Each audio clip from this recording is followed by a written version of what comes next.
السلام عليكم ورحمة الله وبركاته. الحمد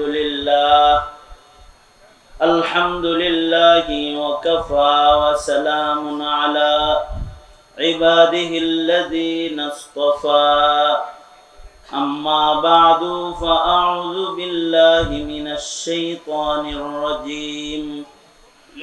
بسم الله الرحمن الرحيم. يا أيها الذين آمنوا اتقوا الله وقولوا قولا سديدا يصلح لكم أعمالكم ويغفر لكم ذنوبكم ومن يطع الله ورسوله فقد فاز فوزا عظيما. وقال النبي صلى الله عليه وسلم: من تمسك بسنتي عند فساد أمتي فله أجر شهيد، أو كما قال عليه الصلاة والسلام. اللهم صل على محمد وعلى آل محمد كما صليت على إبراهيم وعلى آل إبراهيم إنك حميد مجيد. اللهم بارك على محمد وعلى آل محمد كما باركت على إبراهيم وعلى آل إبراهيم إنك حميد مجيد. الحمد لله। মাদ্রাসাতুত তাকি আল ইসলামী আয়োজিত মহতি তাফসীরুল কুরআন মাহফিলের মুহতারাম সাদার, মুহতারাম সভাপতি, উপস্থিত হযরত, বুজুর্গ, উলামায়ে কেরাম, সম্মুখপানে সমবেত দিন প্রিয়, ইসলাম প্রিয়, দিনদার ঈমানদার মুমিন মুসলমান ভাইয়েরা, আল্লাহর দরবারে শুকর। আল্লাহ তাআলা কোরআনে কারীমের আলোচনার মাহফিলে, উলামাদের সোহবতে, জান্নাতের বাগানে মধ্যরাত্রিতে আমাদের বসে থাকার তৌফিক আল্লাহ তাআলা দান করেছেন। কালিমাতুশ শুকর করি, শুকরিয়া আদায় করি, জবান খুলে বলুন আলহামদুলিল্লাহ।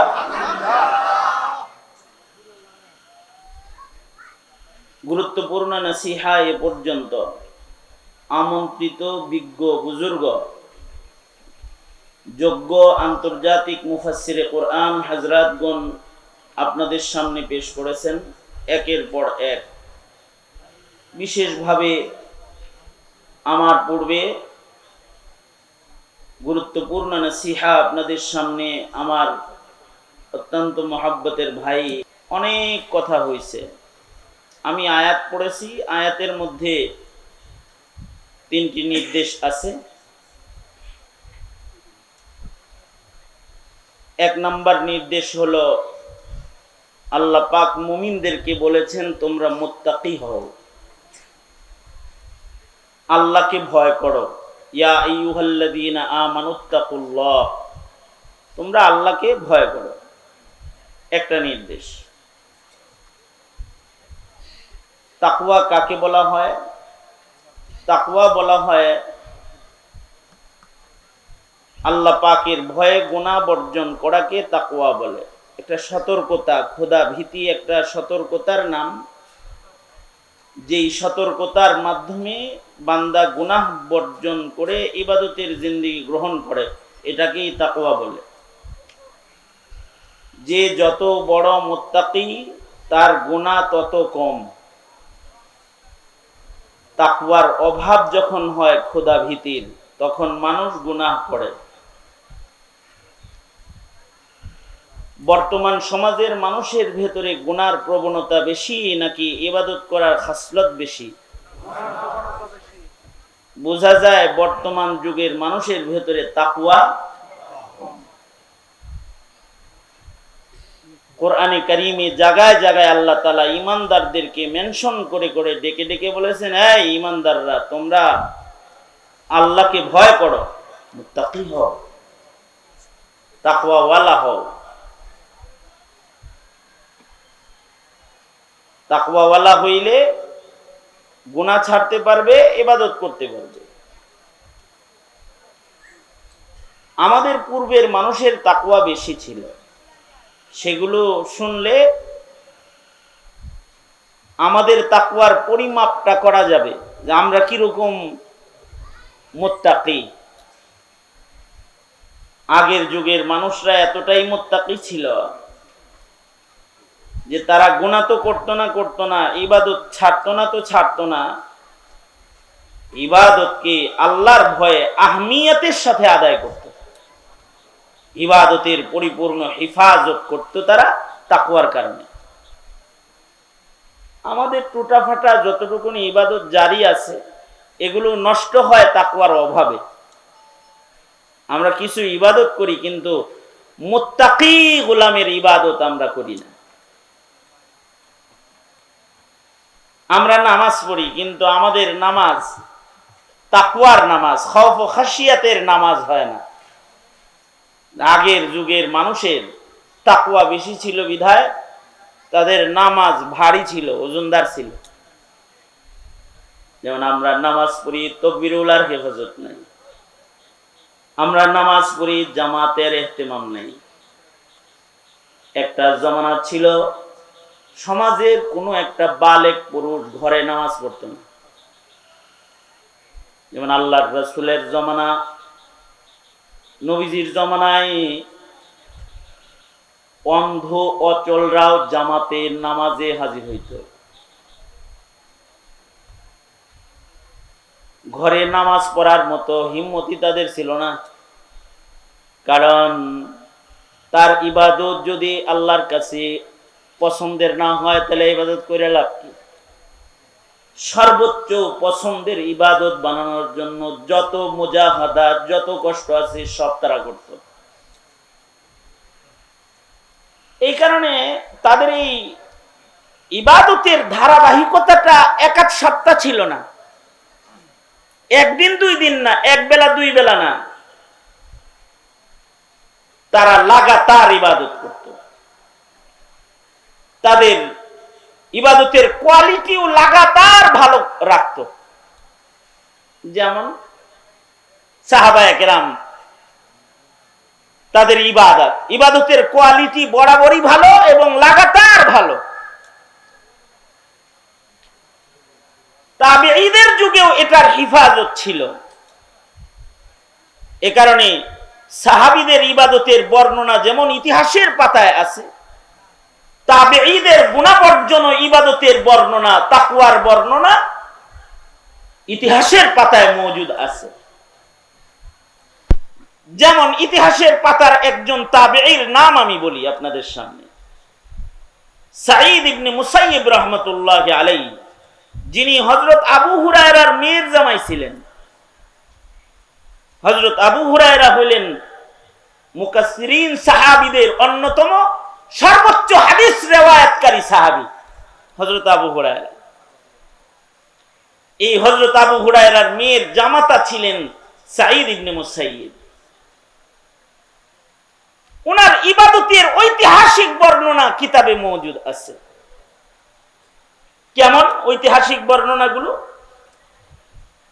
কিছু অংশ আমি বলি আপনাদের সামনে। একটা বর্ণনা, সাঈদ ইবনে মুসাইয়িব 40 বছর লাগাতার তাকবীরে উলা সহকারে নামাজ আদায় করছেন। কত বছর? আমি কি বললাম আপনাদের কাছে? কত বছর?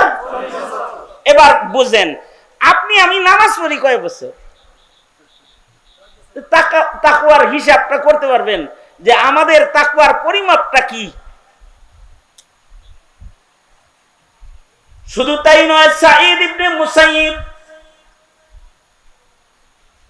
লাগাতার 40 বছর নামাজ পড়েছেন তাকবীরে উলা সহকারে। শুধু তাই নয়, সাঈদ ইবনে মুসাইয়িব বলেন 40 বছর আমি মসজিদের পয়লা কাতারে বসে মুয়াজ্জিনের আজান শুনেছি। তার মানে হলো 40 বছর লাগাতার তিনি আজানের আগে মসজিদে প্রবেশ করেছেন। ওনাকে বলা হয়েছে আজানের আগে কেন মসজিদে আসেন, এটাকে বলে তাকওয়াল্লাহ। উনি বলেন এজন্যে আজানের আগে মসজিদে এসে বসে থাকি, ময়দানে মাহশরে মহান আল্লাহ আদালতে কিবরিয়াতে যদি আমায় জিজ্ঞেস করে সাঈদ আমার ঘরে আমার কদমে সেজদা দিতে মুয়াজ্জিন দিয়ে ডেকে ডেকে তোমায় কেন আনা লাগতো, ভরপুর মজলিসে ময়দানে মাহশরে কাহার আল জালালের সামনে এর উত্তর আমি কি দিব, এই ভয়ে আজানের আগে 40 বছর মসজিদে হাজিরা দিই। 40 বছর আজানের আগে মসজিদে হাজিরা দিয়েছেন। আরো শোনেন, ইকামতে সালাত কাকে বলে? ইকামতে সালাত কি খালি সমাজে নামাজ সবাইকে নামাজি বানানো এটা ইকামতে সালাত না। ইকামতে সালাত হলো নিজের নামাজকে এমন ভাবে পড়া যেন আমার কোন ত্রুটির কারণে আমার নামাজ অস্তিত্বহীন না হয়ে যায়। কারণ হাদিসে আছে কিছু মানুষের নামাজ অস্তিত্বহীন হয়ে যাবে, চেহারায় ছুঁড়ে মারা হবে। ইকামতে সালাতের বহু দিকের একটা দিক হলো মাসাইলে সালাতকে গুরুত্বের সাথে হিফাজত করা, একটা সুন্নতের হিফাজত করা। সাঈদ ইবনে মুসাইয়িব যে নামাজ পড়েছেন তিনি একটা সুন্নতের হিফাজত কেমন করেছেন উনি বলেন যে 40 বছর আল্লাহ শুকর আমি নামাজ পড়েছি, আমার নজর সেজদার জায়গায় ছিল। 40 বছরের ভেতরে নামাজরত দাঁড়ানো অবস্থায় আমার নজর কখনো আমার সামনে দাঁড়ানো মানুষের পিঠের উপরে পড়ে নাই। আল্লাহু আকবার কাবীর। কি গুরুত্বটা কোন পর্যায়ের? তার মানে হলো নামাজের মধ্যে চোখের একটা সুন্নত আছে না? চোখের সুন্নতের একটা বর্ণনা শুনেন। একটা সুন্নতের অনেক দাম। ওমাইয়াতি আল্লাহ ওয়ার রাসূল ফাউলাইকা মাআল্লাযিনা আনআমা আল্লাহু আলাইহিম মিনান নাবিয়্যিন ওয়াস সিদ্দীকিন ওয়াস শুহাদাই ওয়াস সালিহিন। বিনা হিসাব জান্নাতীদের সাথে জান্নাতে থাকা যাবে সুন্নতের আমলের বরকতে। আর আমি তিলাওয়াতকৃত আয়াতের শেষে আছে, আমার তিলাওয়াতকৃত আয়াতের শেষে আছে ওমাইয়াতি আল্লাহ ওয়ার রাসূলা ফাকাদ ফাযা ফাওজান আযীমা। যারা আল্লাহ আল্লাহর রাসূলের ইত্তিবা করবে, সুন্নতের ইত্তিবা করবে, তাদেরকে আল্লাহ তাআলা অনেক বড় পুরস্কার দান করবে, অনেক বড় পুরস্কার দান করবে। সাঈদ ইবনে মুসাইয়িব শুধু চোখের সুন্নতটার কত গুরুত্ব দিছে। চোখের সুন্নত কি? নামাজরত নামাজে যখন কেউ দাঁড়াবে, দাঁড়ানো অবস্থায় চোখের সুন্নত হলো নজর থাকবে সেজদার জায়গায়। যখন রুকুতে যাবে তখন নজরের সুন্নত হলো তার চোখের দৃষ্টি থাকবে 2 পায়ের মাঝখানে। যখন সেজদা অবনত হবে 2 হাতের মাঝখানে চোখ দুইটু খোলা থাকবে। যখন তাশাহুদের বৈঠকে বসা থাকবে তখন নজরের সুন্নত হলো তার চক্ষু দৃষ্টি কোলের উপরে থাকবে, মাথা সোজা থাকবে, নজর কোলের উপরে থাকবে। সালামের সময় নজরের সুন্নত হলো যখন সালাম ফিরাবে তখন ডান দিকে, সালাম ফিরানোর সময় ডান কাঁধে নজর রাখবে। অর্থাৎ আসসালামু আলাইকুম ওয়া রাহমাতুল্লাহ, আসসালামু আলাইকুম ওয়া রাহমাতুল্লাহ। নজর কোথায়? এইখানে। এটাই সুন্নাত। আমরা যে নামাজ পড়ি আমাদের নজর কত জায়গায় যায়। নামাজের কাতারে দাঁড়ায় ছাদের ফ্যানও গুইনা ফেলাইছে। পয়লা কাতারে কতগুলো ফ্যান আছে, দ্বিতীয় কাতারে কয়টা আছে? সামনের ফ্যানগুলো নতুন কেন? মুসল্লি কি ফহিমনি নাকি আমার মাথার উপরে একটা পুরান কেন? এগুলো মনে মনে কল্পনা সব শেষ। একামতে সালাত করতে আছে, বুঝেন নাই কথাটা? যখন নামাজ পড়তেছে নামাজের ভিতরেই হুজুরে কালব তো নাই, সুন্নত নাই, সে মসজিদে দেহ আছে, সে অন্য রাজ্যে ঘোরাফেরা করতেছে। এই যে বেখিয়ালি নামাজ, এটা আমাদের হয়, এটা তাকওয়ার অভাবের কারণে হয়। খেয়াল করে করে সুন্নতের নামাজ, মাসাইলের হিফাজতের নামাজটাও তাকওয়া যার বেশি, তার নামাজ তত বেশি ভালো হয়।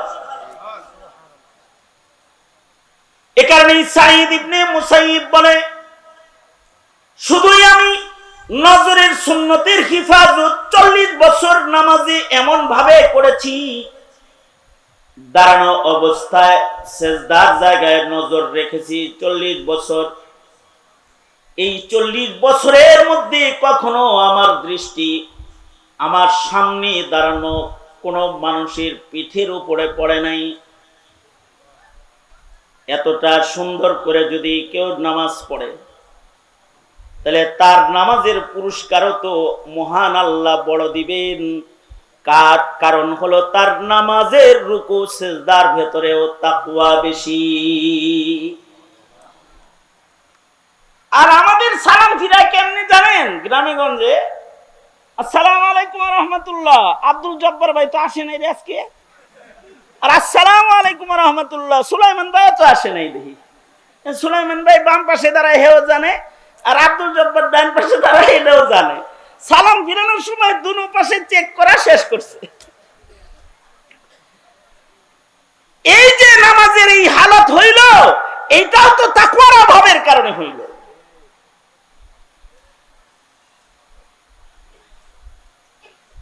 সুতরাং ইয়া আইয়ুহাল্লাযীনা আমানুত্তাকুল্লাহ, হে ঈমানদাররা আল্লাহকে ভয় করো। আল্লাহর ভয় যদি কারোর ভেতরে আসে, তার গর্দান উঁচা হয় না, নিচা হয়ে যায়। এখন তো আমাদের গর্দান উঁচু, আমাদের গর্দান নিচু না, কারণ ক্ষুধা ভীতির অভাব। যে এ কারণে আমরা নিজেকে যতটা চিনি আল্লাহকে অতটা চিনি না। আমরা সবাই নিজেকে যতটুকু চিনি, আহকামুল হাকিমিনের ক্ষমতা ও কুদরতকে অতটা চিনি না। এমনকি আমরা হাসিনারে আর খালেদা জিয়ারে যতটা চিনি, আওয়ামী লীগ আর বিএনপির যতটা চিনি, আল্লাহরে অতটা চিনি না আমরা। আল্লাহরে যদি চিনতাম ভালো, তাইলে আমরা ভিন্ন কোয়ালিটির মুসলমান হইতাম। তবে আল্লাহ তাআলাকে কেউ যখন না চিনে, আল্লাহ তাআলা কিন্তু আল্লাহর পরিচয় দেখায় দেয়।